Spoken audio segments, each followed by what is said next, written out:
আচ্ছা, মেয়ে মানে কি অবহেলা? মেয়ে মানে কি তুচ্ছ-তাচ্ছিল্য?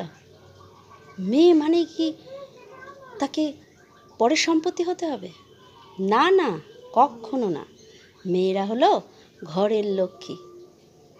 তারা যখন বাপের বাড়িতে থাকে তখন হয় বাপের ঘরের লক্ষ্মী, আর যখন তারা শ্বশুর বাড়িতে যায় তখন হয় শ্বশুর ঘরের লক্ষ্মী।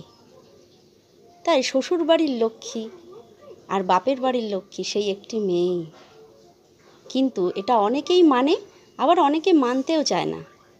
যারা মানে তো তারা মানে, আর যারা মানে না আমি তাদের উদ্দেশ্যে কথাটা বলছি।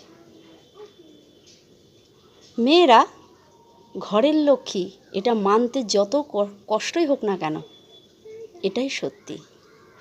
যে ঘরে মেয়েদেরকে অপমান করা হয়, পদে পদে লাঞ্ছিত হতে হয়, সে ঘরে না কখনো আয় উন্নতি সেভাবে দেখা যায় না, উন্নতি সেভাবে হয়ও না। কেননা ঘরের লক্ষ্মীকে যদি আমি পদে পদে অবমাননা করি, অপমান করি, তাহলে সে ঘরে কখনোই উন্নতি সম্ভব নয়। ঘরের লক্ষ্মী তো কষ্ট পেলে তো সে চলে যাবেই।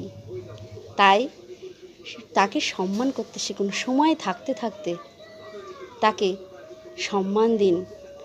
আপনার ঘরের বউ হোক বা বৌমা, তাকে ভালোবাসুন, ভালোবেসে তাকে কাছে টেনে নিন, দেখবেন সুন্দর হবে সব কিছু। তার কাছে কিছু পাওয়ার আশা করার দরকার নেই, শুধু তাকে দিন, দেখবেন আপনি দ্বিগুণ পাবেন।